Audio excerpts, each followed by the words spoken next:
안녕하십니까. 조갑제TV 시청자 여러분, 저는 조갑제닷컴의 조세별입니다. 지금 시각은 2021년 8월 9일 오후 3시를 가리키고 있습니다. 8월에는 모더나 백신이 차질 없이 공급될 것이다 라고 장담했던 이 문재인 정부의 말이 또다시 거짓말이 되고 말았습니다.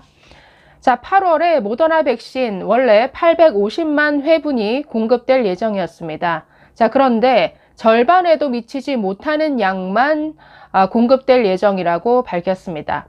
자, 오늘 9일 오후 2시에 긴급 브리핑이 있었습니다.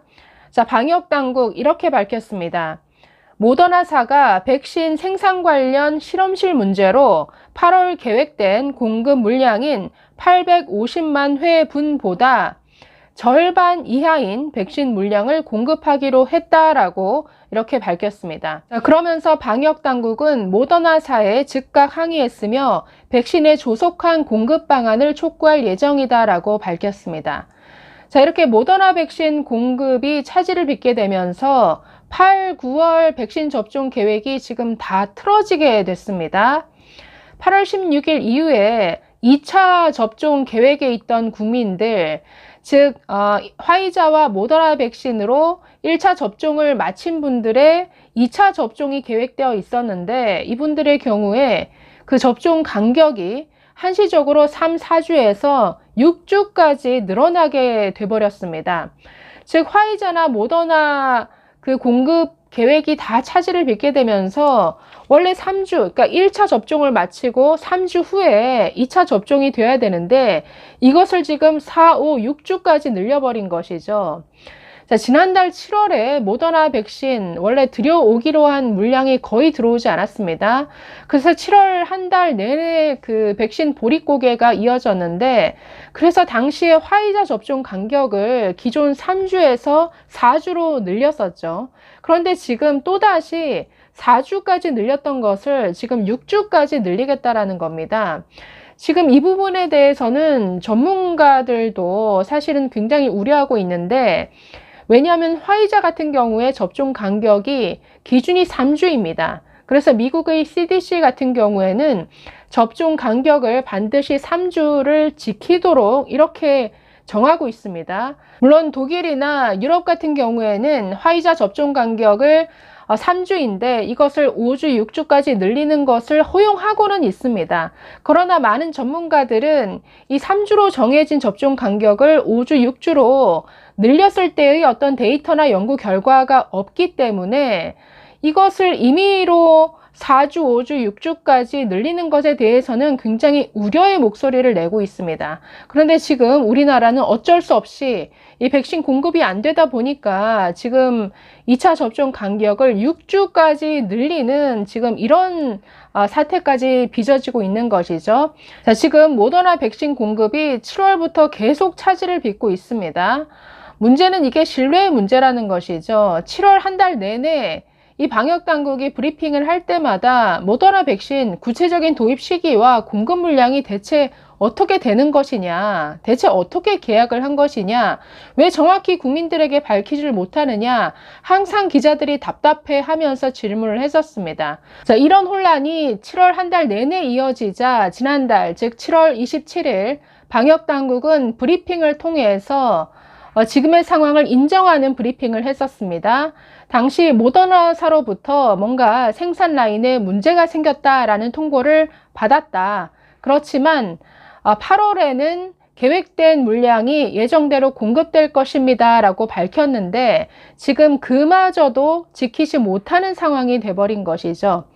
자, 문제는 이렇게 약속을 못 지키게 되는 결과 말 바꾸기 이뿐 아니라 이 방역당국이 내린 메시지가 다 다르다라는 겁니다. 통일된 메시지가 나오는 게 아니라 여기 다르고 저기 다르는 지금 그래서 도대체 이 방역 컨트롤 타워가 어디냐 하는 문제가 끊임없이 제기된다라는 것이죠. 자, 지난달 그 브리핑을 할 때에도 8월에는 차질 없이 도입될 것입니다 라고 방역당국이 밝힐 때 정확한 물량은 계약 문제 때문에 밝히지 못한다라고 했었습니다. 자, 그런데 느닷없이 그 다음날 7월 28일 이 송영길 대표가 한 라디오 방송에 출연해서는 8월에는 850만 회분의 모더나 백신이 차질 없이 도입될 것입니다. 이런 발언을 하고 나섰습니다. 그래서 당시에도 기자들이 정례 브리핑에서 굉장히 항의를 했었죠.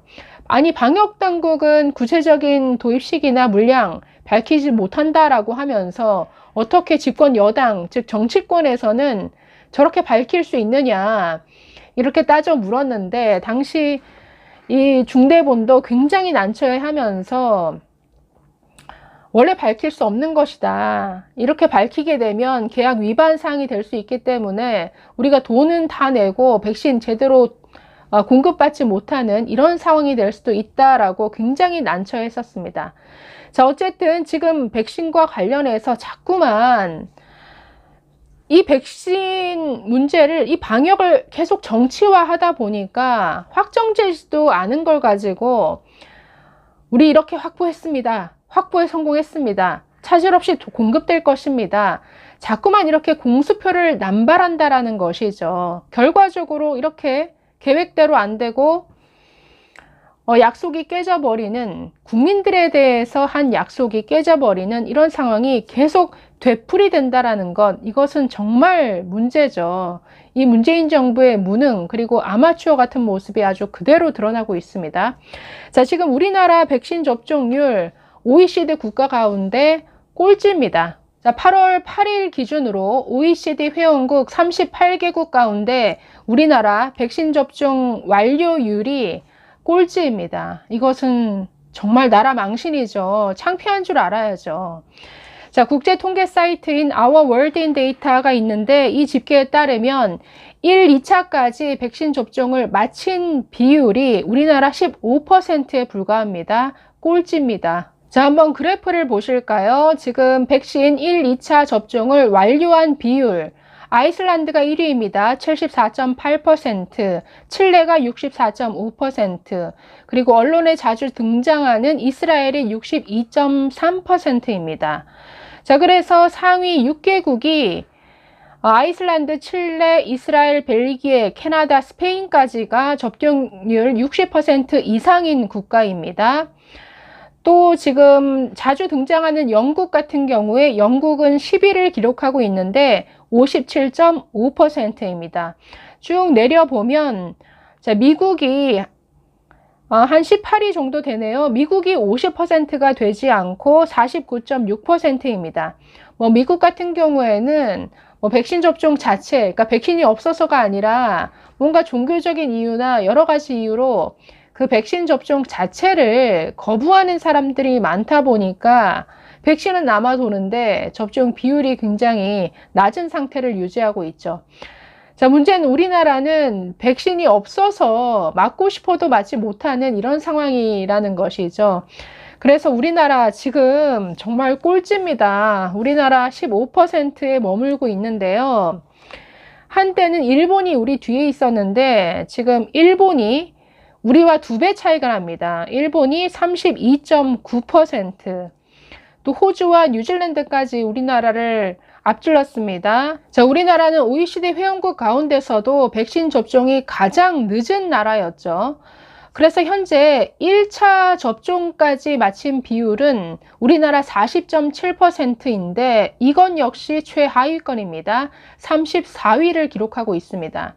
지금 OECD 회원국의 약 절반 가까이가 접종률이 50%는 다 넘습니다. 그런데 우리나라는 겨우 15%로 최하위를 기록하고 있다.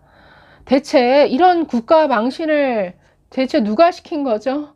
정말 창피하지 않습니까? 이러면서도 K방역을 외치면서 자화자찬에 빠져있는 이 문재인 정부, 우리나라를 OECD 꼴찌 국가로 만들어버리는 이 문재인 정부의 무능, 정말 이것만으로도 탄핵감 아닙니까? 자, 지금 상황이 이런데도 이 정부는 지난달 5일 국산 코로나 백신을 개발하고 2025년까지 글로벌 백신 생산 5위 국가로 성장하겠다라는 계획을 밝혔습니다. 정말 한 치 앞도 내다보지 못하는 이 정부가 지금 먼 미래의 아주 장밋빛 환상을 그리고 있죠. 제발 당장 국민이 맞을 백신부터 좀 구해놓고 이런 장밋빛 미래를 그리길 바랍니다. 감사합니다.